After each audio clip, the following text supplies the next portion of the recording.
now, we have a conference with Mariatan. Mariatan is considered as a change maker. She's a zero waste advocate. It makes lots of sense with our topic, living together in 2050, and how, as a citizen, as a normal citizen, the one that didn't climb Everest, for instance, how could we take part of the changes?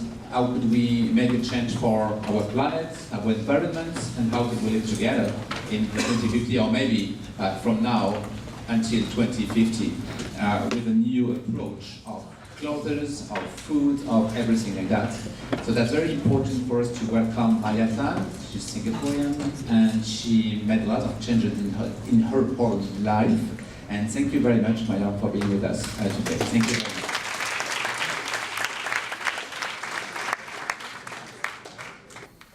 Hello, thank you.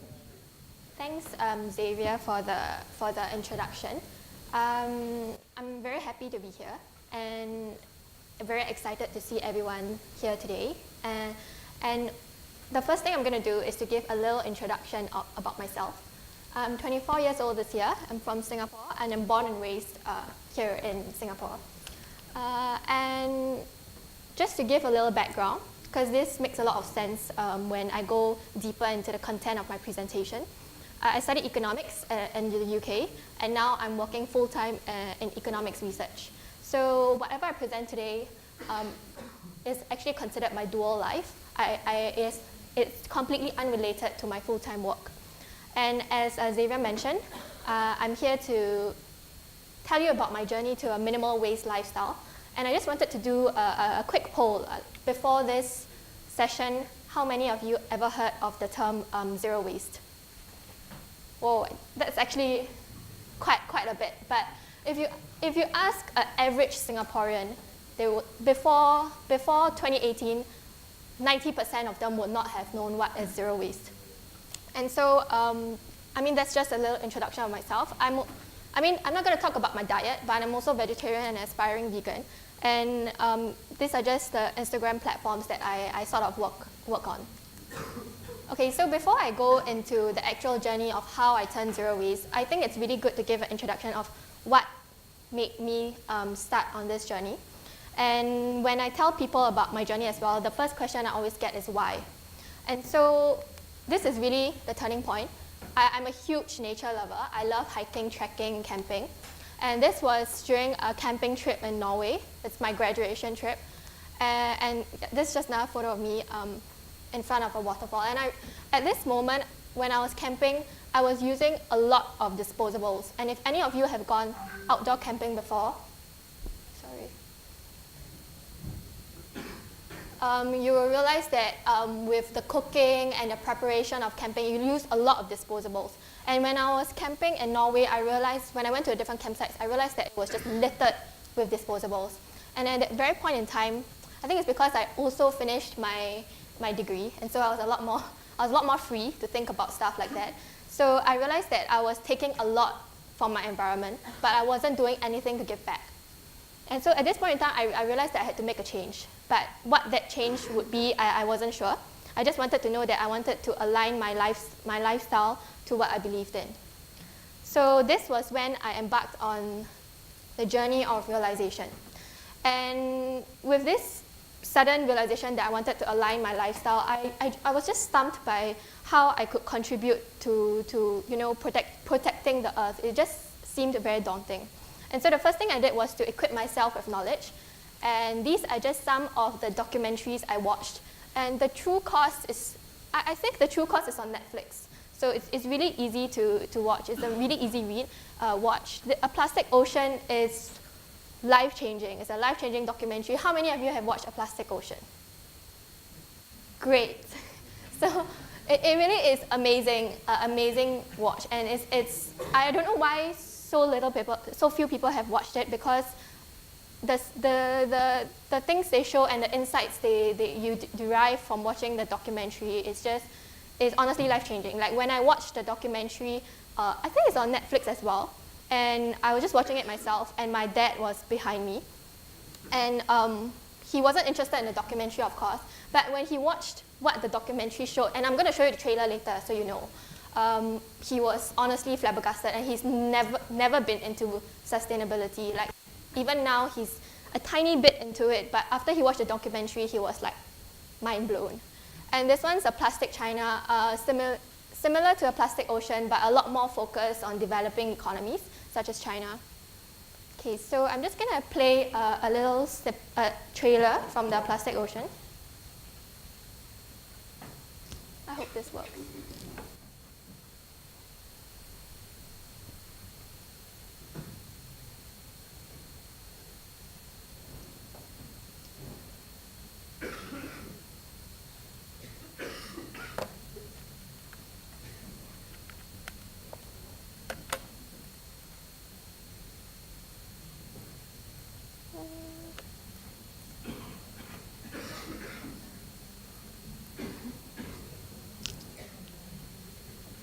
Strange. Let me just...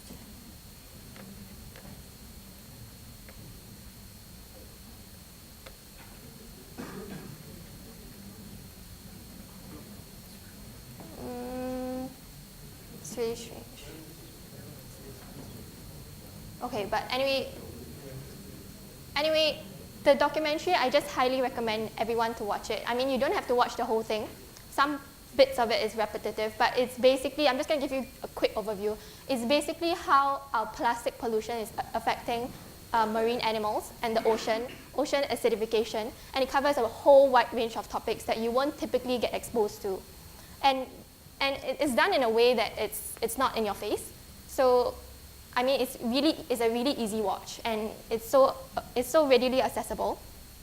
And this was one of the documentaries that left me such a deep impression that I decided to start with waste, which is why I'll be here today. So after watching that documentary, I realized, okay, I'm going to start reducing my plastic waste and disposable generation in my life. And the next question is how? And so I resorted to a wide range of resources. The first one is Zero Waste Singapore. It's an organization in Singapore that was launched to help people pursue the zero waste lifestyle. And it started quite a long time ago, like 4 years ago. And I also read Bea Johnson's Zero Waste Home. She's French as well, and she runs, this was when she came down to Singapore for a visit. She runs like a five family member household that's completely zero waste. And I would say, she is the epitome of zero waste. Like, if she breaks it down very clearly how you can change little bits of your life to pursue a minimal waste lifestyle. And so armed with this new knowledge, I started to make my own version of a journey to a minimal waste lifestyle. And I also watched, various related films such as minimalism. And today's topic, I'm not going to go into the consequences of plastic pollution or the statistics or data supporting why we should reduce our plastic waste generation. I think you can easily Google that. So what I'm going to focus on is my own personal journey and what that sparked off in terms of my side projects. So the first step that I took was knowing your enemy. And this means to basically do an audit of what your waste generation in your life is. And this is really important because everyone's lifestyle is different.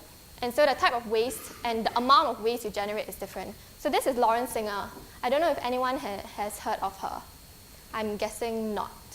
But she is, what? She is a famous New York, she lives in New York City, and she's a famous blogger. And she also, describes in detail how she adopts a zero waste lifestyle in New York City. And so she provides a lot of preliminary steps that we can take. And one of the steps she advocates is to really do an audit on your own waste. And so for me, when I did my first audit, I just basically looked into my trash bin and I said, okay, what are like the top items that I was generating? And for me, it was takeaway containers.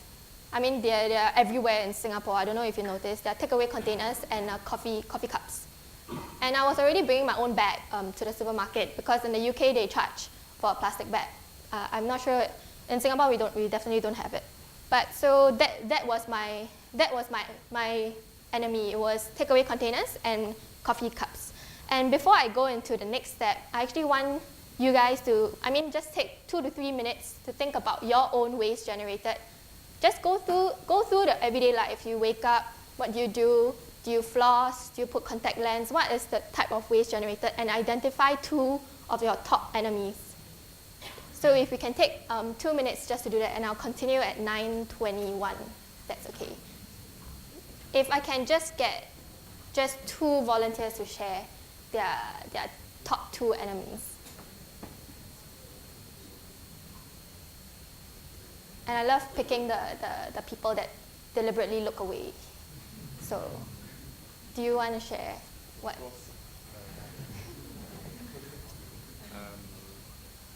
I would say like the food that we buy at the top price or Red Mart, like everything. The package, yeah, package stuff, yeah. By plastic. Yeah. I would say that. Okay, great, thanks. And maybe someone else from there.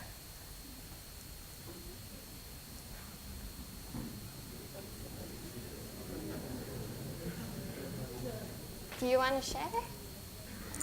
It's really easy. I think, like you said, we use a lot of plastic in Singapore. So I think I keep picking something small all the time from 7-Eleven, and they Comes always in a have bag. those 7-Eleven plastic bags. Yes, yeah. So most of the times, yeah, that. Okay, yeah, great, thank you. Thank you. And I'm sure everyone's top enemies are actually really similar. And I'm just going to show the trailer I wanted to show you guys just now. Not sure if the... I've followed them since childhood. What do you think is wrong with it from a ship? I can see plastic everywhere.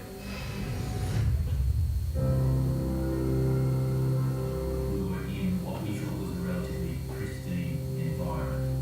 We started to wonder what was happening with the oceans elsewhere on the planet.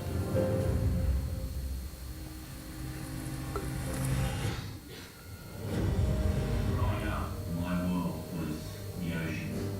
It's where I feel the most spiritual.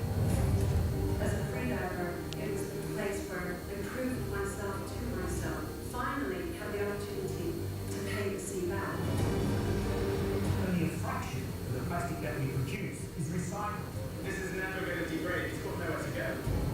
This was something that these animals they were forced to endure because it was man-made and we put it into their environment. The record is 276 pieces of plastic inside of one 90-day-old chick. If the plastics are in the food chain for the dolphin, they're also in our food chain.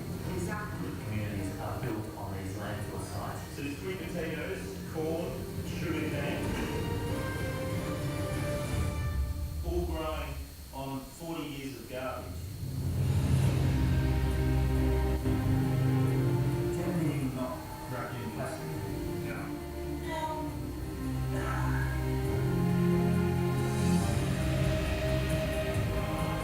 We have to make our life better for our kids and children.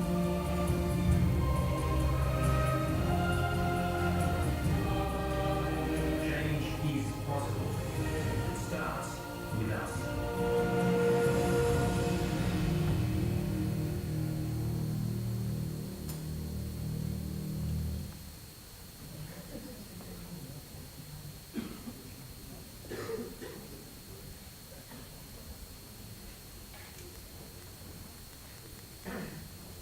Okay, so that was a plastic ocean, and we've also heard about what our top enemies are. So let's carry on. After knowing your enemy, what I like to do is to categorize my waste. And you can do it in various sorts of ways, but how I like to do it is to do it room by room. And so I split by bathroom, kitchen, and your bedroom. But you can do this according to your lifestyle. And to the last point, it really is about making it your own journey. And once you have each category, what I did was to apply Beer Johnson's 5 R's. And that is refuse, reduce, reuse, recycle, and rot. And I think a lot of people know about recycle and reuse. and maybe a bit of reduce, but not many people know about refuse. And to me, refuse is like one of the most powerful tools. And we mentioned just now at 7-Eleven when you receive a plastic bag with, I don't know, one pair of batteries that you bought. But what if you said, I don't need the bag, and you put the batteries in your bag? I mean, the power that has on whoever you are interacting with is actually more, it has long-lasting impact, I believe. And the last one that not many people are aware of is rot. And that means composting everything that can be composted. Okay, so let's go a little bit in depth on how I started on my journey. And it has lots of pictures, but what I did was to tackle the low-hanging fruits. And this means simple swaps to reusables from disposables. And the first thing you need to do is really to build up your toolkit according to your lifestyle. So are you someone that goes out often, or are you someone that goes out, from the morning until the night, or are you a homebody, in which case you don't really need to pack as much? For me, I go out from the morning all the way to the night. And that doesn't mean that I bring all my reusables with me, because that means I have to bring multiple bags. So what I do is I plan, and I pick the equipment I need according to my daily schedule. So this is an example of how I plan for, say, somewhere that I'm going out for the night. And it really depends on what you need. So, simple stuff like water bottle, containers, your own utensils, handkerchief. If you don't know what this is, these are beeswax wraps. So in Singapore, they are very uncommon. I know in the UK and maybe in France, they are a bit more common. But they substitute for cling wrap, basically. And so what I did was to really just think about the many steps that I can take to swap any disposables in my life for reusables. And I started planning my day around it. So these are the simple swaps. And these are what I categorize as the kitchen items. So what I talked earlier about categorizing your journey, I started with the kitchen, basically, which is why I have a lot of food-related pictures here. And then the next thing I did was, okay, when I came home one day, my mom had loads of plastic bags from NTUC, Fair Price. And that was how we got our groceries. I have a family of 5, so that's quite a bit. And every week, if you multiply the number of plastic bags you consume per week, and sometimes they double bag it. I don't know if you noticed in Singapore, they double bag a carton of milk. And they like to put one carton in one bag for I don't know what reason. So okay, the first thing I did was how do I minimize this? And what I opted for, overseas we have farmers markets where they sell vegetables unpackaged, and you can just put them into your bag. In Singapore, we don't have that. So what we have though is the wet market. And so I opted for that to get my vegetables package free. And this is actually the wet market auntie. And some of the challenges I faced were really, number one, convincing my mom to do this.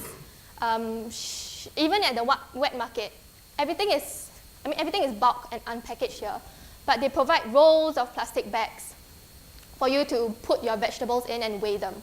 So what I did was to make my own produce bags out of old laundry bags, as well as old t-shirts and some ribbons. And I wanted to use those as my produce bags when I go to the wet market. And the first thing that my mom said was oh no, this will disrupt this auntie's process of putting her vegetables into the bag and then weighing it and then charging for it. And so I was the first person in that whole wet market to go up to the auntie and say, oh, can I put it in here instead? And obviously she was taken aback at first, because to be honest, this is something that is out of the ordinary. It doesn't happen often. And to some of them, it disrupts their autopilot. So it may lead it may annoy them at times. And so what I learned was that it's always easier to do things with a smile, first of all. So ask nicely. And secondly, to try and help her adapt as you are adapting as well. So even before she weighs the vegetables, I will have already helped her put the vegetables into my own bags. And soon enough, I've done this for 1.5 years, and she is the ultimate advocate for this right now. She tells all of her customers, you should do this, you should do that. And this was me giving her a Mother's Day gift for being so nice. And honestly, I think if you do it with from a positive standpoint and don't shame other people, it really like brings out the positive side of whatever you're trying to educate people on. And if you look at this, so this was vegetables. And if you look at this, I don't eat meat, but the rest of my family eats meat. And this is a container full of meat. And so after I successfully zero wasted my vegetable shopping, my mom initiated to bring containers to buy her meat as well. And so this is our absolutely zero waste grocery shopping every Sunday. The top will be vegetables and the bottom will be meat. And to the previous 5 R's, the last one was rot. And so the next thing I did for my kitchen, still under kitchen, the kitchen category, was to compost. And that was really, I mean, it was surprisingly easy. It depends on the weather of the environment you're in. But I mean, just to give you the lowdown on it, it's basically browns and greens and browns and greens. Browns are things like dried leaves, newspaper, and greens is everything you want to compost. So it means uneaten food scraps, and it can't be cooked. It has to be raw food scraps, so when you cut the onion and the onion skin. And so that's how my family reduced so much of our food waste, and we eventually use these composts to grow new plants. And it's really heartwarming because this is my compost bin, and within the first 3 months, there were new plants sprouting out of my compost bin because this was an ideal environment for growth. So that was my kitchen. And this is my bathroom. So starting with my bathroom, the first swap I did was, okay, I'm using so much shampoo bottles, conditioner, and body soap. How do I change that? I swapped completely to bar soaps. So I buy my bar soaps naked or paper package where paper can be recycled. And so, I mean, this one is a really, really easy change. And what the best thing about that is it makes traveling so much easier. Why? Because I can bring my bar soaps with me when I travel, and I don't waste anything. And I don't even have to bring this out in the airport where you have to scan your stuff because it's not liquid. And I love it because I can cut exactly how much I need, and I can use it and use exactly how much so that I don't have to bring anything back when I travel. So that was for my soaps.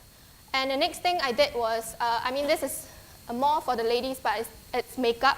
And so I opted for brands that, and I supported brands that produce makeup in compostable packaging. So this is cardboard lipstick and cheek stain. And the next thing I did was also my toothbrush. So I started swapping out, I mean, if you watch the Plastic Ocean, you will see this, I don't want to spoil it, but you will see this image where they basically did an autopsy of a bird, and they found a toothbrush stuck in the bird's digestive system. And so if you know everyone's toothbrush, this bit, most of the time, completely plastic, completely non-biodegradable. And so I opted for bamboo toothbrush, and I've been using it for about 2 years now. And what you do is that after you finish with your toothbrush, you take out the bristles. The bristles cannot be composted, but you take out the bristles and you just shove the toothbrush into the ground, and that's it. It just composts into the ground. And accompanying that is my toothpaste. I mean, this is not for everyone, but I make my own tooth powder. And what I do is that I buy the materials in bulk. So it's a mixture. I mean, you can search recipes online and find out what suits you, but mine is bentonite, clay, baking soda, and basically essential oil. And what I found was that as I adopted this lifestyle, I was saving money. Because I started using only what I needed, and I realized that when I use my bar soaps or shampoo, that a lot of the big brands, when they market everything to you, you need this sort of shampoo for this step, and then after that you need to apply this, and then after that you need to apply that. I mean, I realized that I really didn't need so much. And so I started saving a lot of money because I made my own tooth powder and I bought the materials in bulk. and I only used what I needed. This one was my most recent swap. It's something that it honestly changed my life. This is also primarily for the ladies. It's a menstrual cup, and I don't know who has heard of menstrual cups before here. Great. Yeah, so in Singapore, this is very rare. Menstrual cups are very rare. But it's one of the best and most sustainable ways to zero waste your period. And the reason I'm talking about this is because the company that I bought this from has a 1-for-1 program. It's called Freedom Cups, where you buy one from them and they provide one cup to people that don't have the ability to afford pads or reusable or disposable in developing nations. And so, I mean, this is really one example of how, as you adopt a more sustainable approach, you also realize that it helps you save money, because I don't have to spend on disposable pads anymore. I just basically carry this when I'm on my period. And at the same time, it's the best way to help people without the ability to purchase these sort of disposable items achieve the sanitation levels that are ideal. Okay, so after the bathroom, I went into the bedroom. And for me, the bedroom meant the closet. And I used to be a fast fashion shopper. I used to shop a lot of fast fashion. And when I was starting on this journey, I started thinking about, okay, how can I change it? I don't want to compromise on shopping per se. So what I did was I started shopping completely secondhand. So, I mean, this outfit is completely secondhand, and I started doing this. I mean, I was already thrifting because I enjoyed it, but I started to take a step further and really go out there and find out what are the secondhand resources and how I can sort everything that I need as much as possible to be secondhand. And so these are some of the resources I rely on in Singapore. I mean, some of them are online platforms and some of them are brick and mortar. And the latest one that we did was basically every Chinese New Year, it's a big thing to get new clothes and to wear completely new outfits for Chinese New Year. But this year, what me and my friends did was to have a swap. So we organized a clothing swap where we swap clothes with one another, like lightly worn and really good quality. And we all got, so this was during the clothing swap, and we all got completely new outfits for Chinese New Year. And I think like we had so much fun, and it's honestly one of the best ways to rethink what you thought was not possible and make it fun and exciting and I mean something you believe in. So this is the rest of my bedroom. I started using second-hand furniture or upcycling. So this is my bedside table. It's an old leather, and you can see Bea Johnson's book there. So I really just, whenever I needed to purchase something new, whenever my mom asked me, okay, you know, your room is like really dull, you should go get something to furnish it, I would just think about, okay, how can I do this in the best possible way that is aligned with what I believed in. I started upcycling a lot. These are just dried flowers, leaves, and an old embroidery hoop. And I started thinking about, okay, what about the other areas of my life? During Christmas, do I need to get gift wrapper? Does wrapping the gift really matter, whether I use something upcycled or something new? And I decided, to me, it doesn't matter. And to be honest, you can use so many compostable materials that are both that will bring joy to the people that you give to and be environmentally sustainable at the same time. So I think we can just take another 2 minutes or so to find out what your low-hanging fruits are. So for mine, it was bringing my own Tupperware to the hawker center and buying my own tumbler so that I can use something reusable instead of disposable. But I think everyone is different as well. So I just wanted to take 2 minutes to think about, to target that 2 enemies you identified earlier. What is your low-hanging fruit? And how you can make that mini change to eliminate that piece of waste in your life. So we'll start at 9:43. Thanks.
Okay, guys. So it's 9:43. I'm just gonna get 2 people to share again.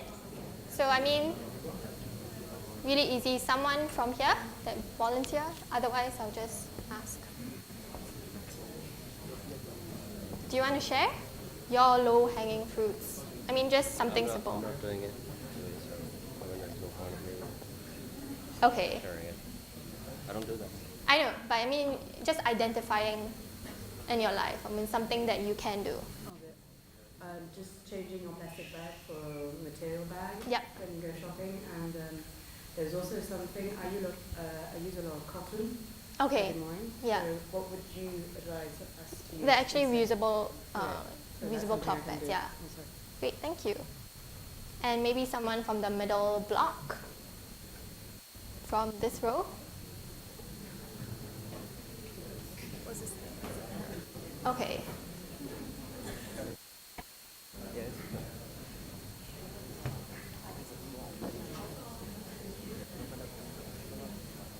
Someone wants to share? Oh. I'm using a lot of coffee cups, and like in Starbucks or whatever. And also shampoo, makeup, mostly toothbrush, and mostly that for the bathroom. Yeah, okay. Great, thank you. Yeah, So for me, it's like bottle water bottles, yeah. that I buy at the vending machine. So I guess using my own bottle and using my own juice and food. Yeah, okay, cool. Thank you. Thank you. Okay, thanks for sharing. And so after this journey, what I thought about was how to really spread the word. And what I realized was that there were many people interested in knowing why these steps would help the environment, number one, and number two, how they could start doing it. And so what me and my friends did was we started to do a lot of sharings. So this was a sharing at a company event. This was a sharing at a shop launch. And I also started sharing on social media because I thought that was the most efficient way of doing things, given that I work full-time. And it honestly is it's a platform that I would like to leverage to reach a wider audience. So as I was sharing on my own journey, I realized that there were a lot of questions on, okay, how can I do this? Where do I find that? What are the resources to do this? And so I started spreading, I started sharing when I was asked.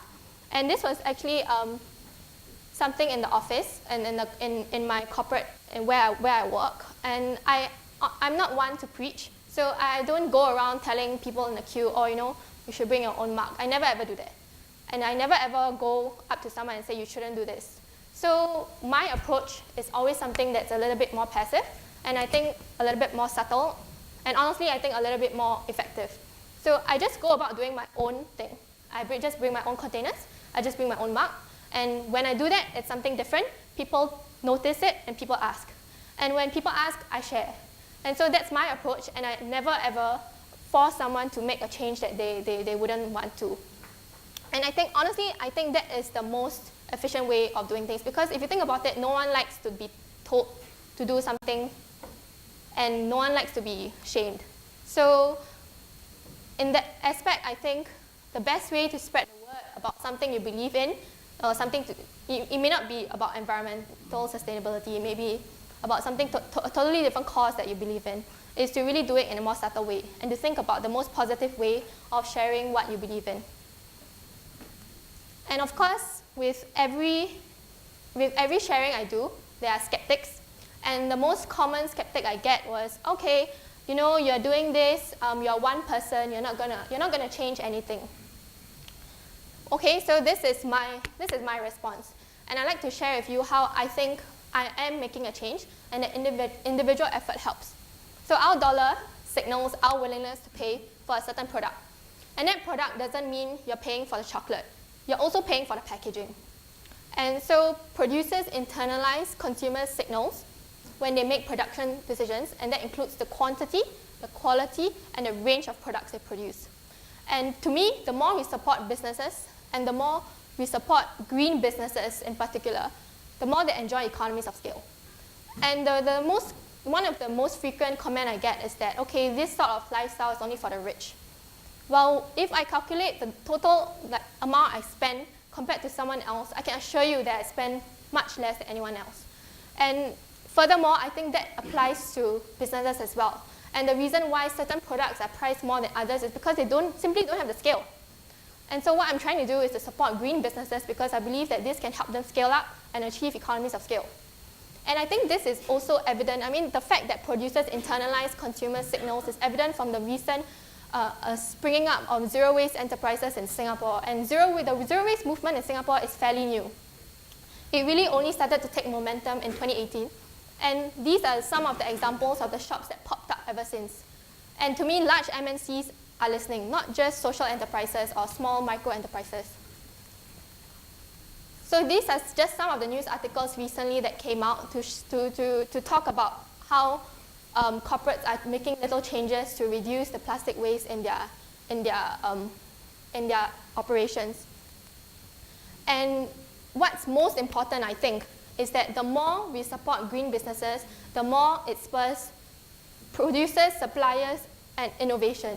So this is something called POC Eat. This is something new in like the past few months. So whenever you bring a container to the hawker center, it's big, it's bulky. No one likes that. And so what this company produced was this tiny little bag that you can fit into your bag, and you can use it to take away basically any hot food, any noodles with soup, anything. You can take away buns, basically anything, and you can bring it with you on the go. And this is something that was not available, 3 years ago. So to me, the more we support green businesses, the more they try and innovate and make our lives easier when we adopt their products. This is, again, another Kickstarter project in Singapore. It's by university students in Singapore, and it's basically a straw that you can use it as a keychain on your bag. So it's a reusable straw. And for people like me, I don't need straws. I don't use straws at all.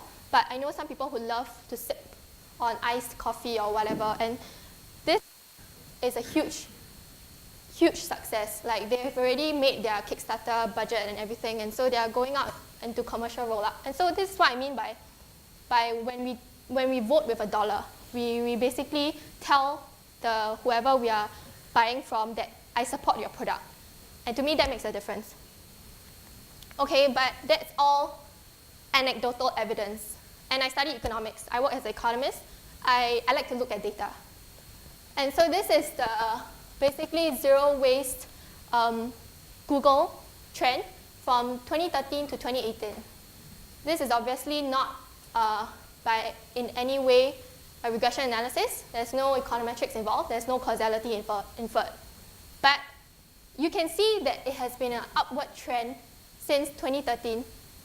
And I believe it's because people are talking about it.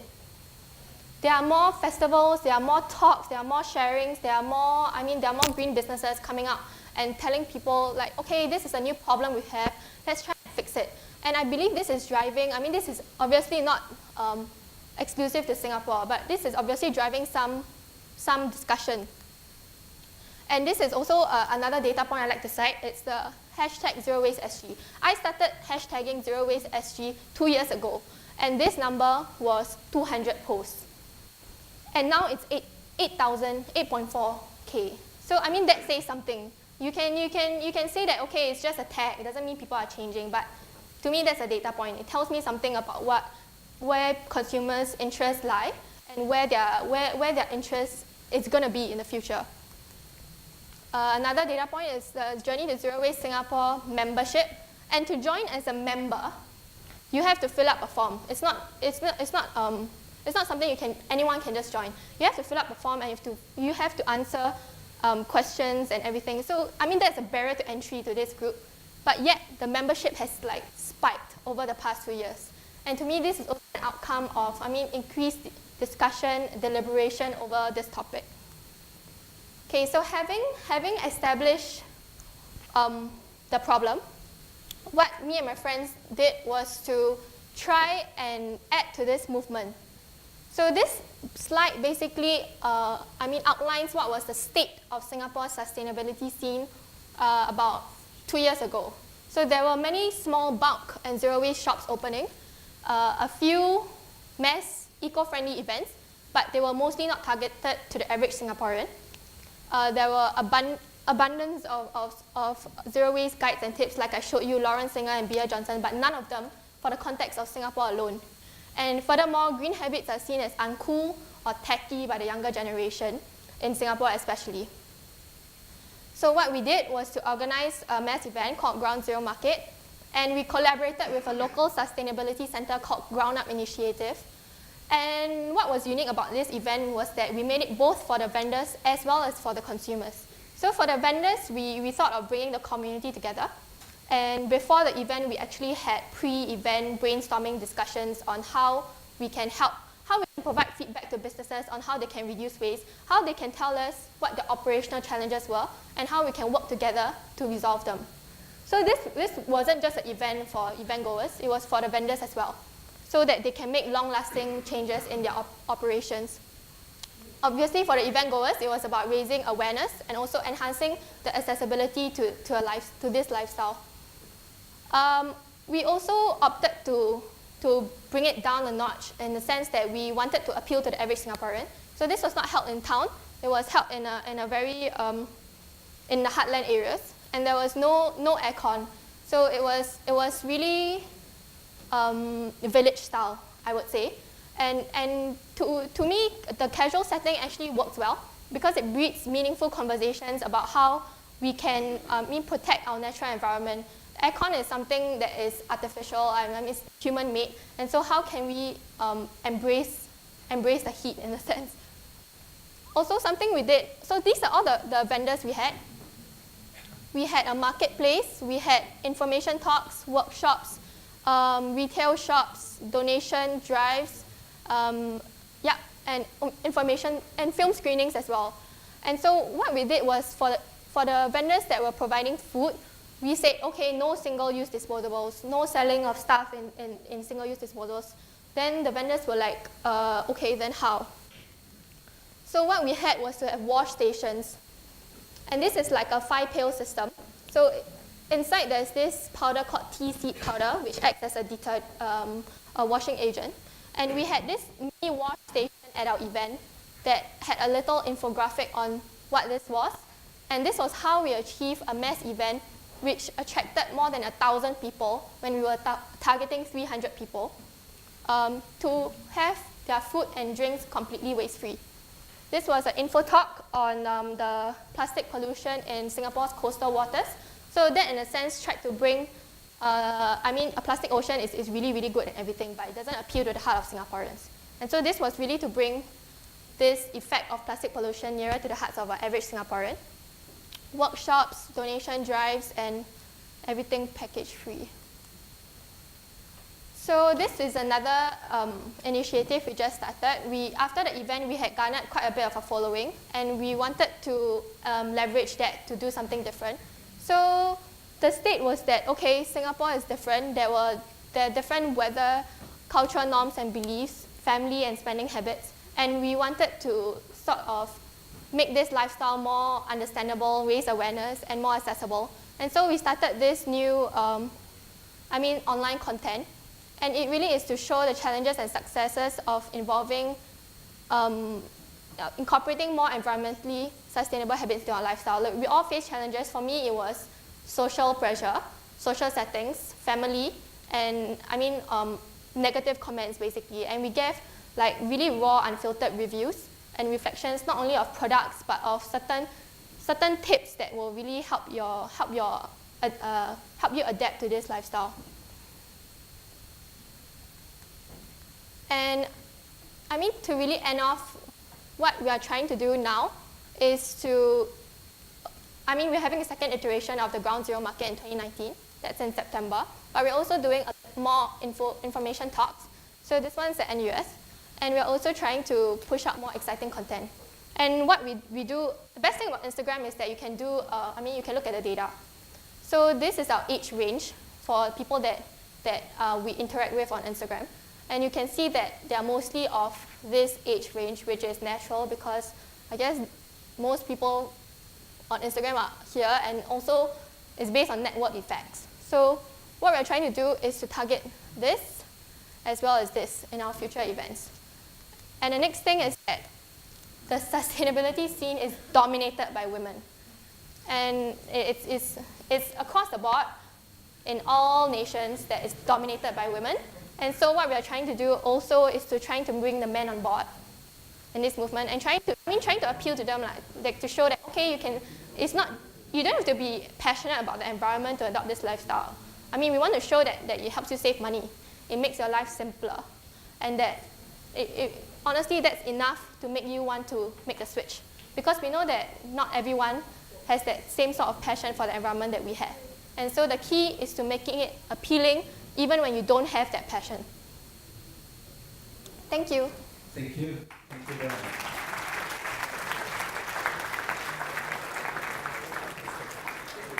Thank you, Myra. It's very cool.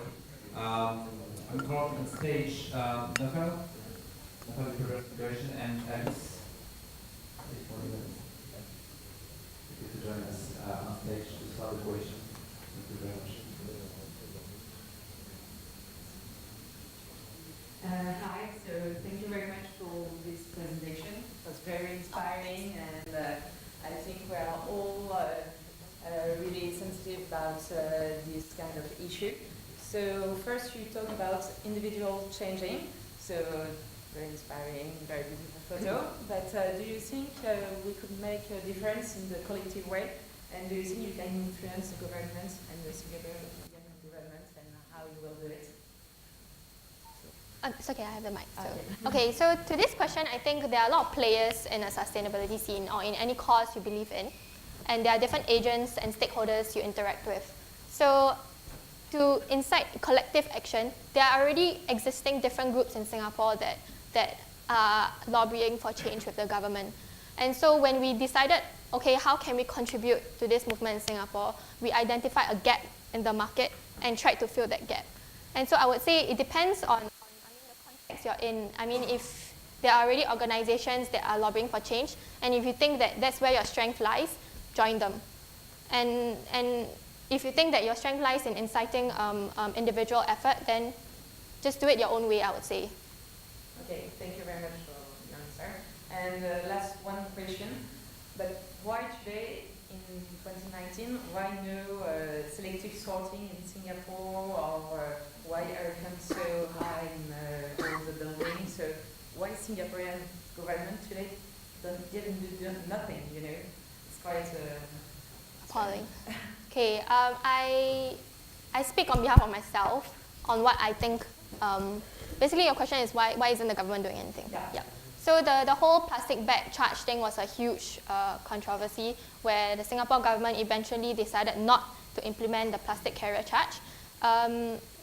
I mean, just to share a bit about the context, and this is my personal view, is that it's a political issue because a lot of the older generation use these plastic bags as rubbish bins, and they think that it's a basic right for them to have these plastic bags in their house so that they can bin stuff and they can throw it down the rubbish chute of those the HDB housing blocks. And another thing is that why aren't they doing anything about the plastic scene? I mean, developing economies around us are already doing it. Malaysia and Indonesia have already taken action. I honestly don't know why we are so slow, and that's honestly why I started focusing on individual effort instead, because I was tired of waiting. I don't like to wait for change, and I think it's going to take very long. So to me, if the government sees a significant body of their population interested in such a change, they're going to do something about it. So I mean, why not start there? Okay, thank you very much. Yeah. Thank you. Okay. So, thank you very much for the presentation of the ESSEC. I'm very curious to know, because like what you talked about is mostly, bringing change on the demand side, so changing people's behaviors. I'm curious to know what you think are some of the ways that we could make this change towards sustainability more systematic on the production side, on the supply side, from the companies, how to make it more appealing to them. I mean, of course, you said it is proving to be cheaper, for example. What are some of the ways that you could implement to make it more systematic and much more at scale?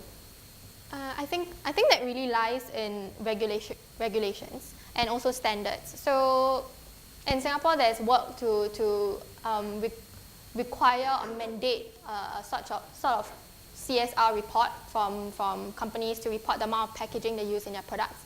So in that sense, I think to inject a little bit more structure into how businesses can improve their operations to become more environmentally sustainable would really be to pursue this CSR approach.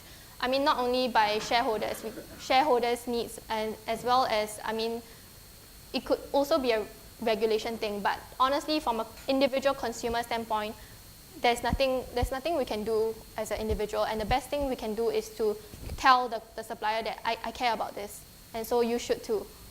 Yep. So I would say to inject more structure would be the job of, standards. There's a lot of work on CSR and ESG regulations, and I think that would be the way to go. Thank you. Thank you, Maya. Thank you very much. Thank you.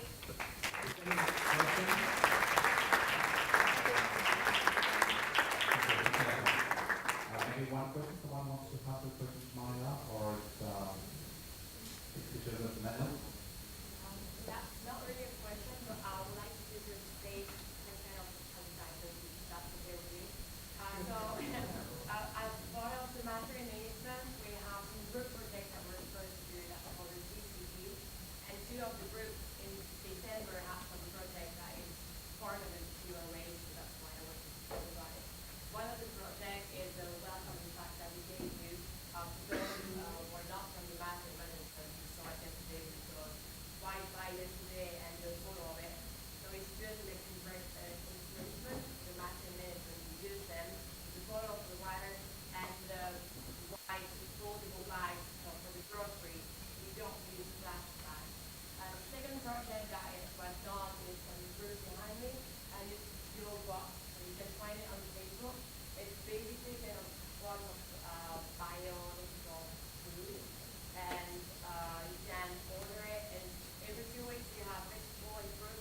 The drawing below is plastic, and you always also have the fruit on free supply. So that's it. You can find it on Facebook. It's your box. So that's it. Thank you. Thank you. Thank you. And to jump into it, Manu, you can also mention that during the last GC experience, we worked for a company based in India, and they work for a reuse pad for women. And that's what we have done as well. So it's totally aligned with what you said. Again, thank you very much. Thank you. Maya. Thank you.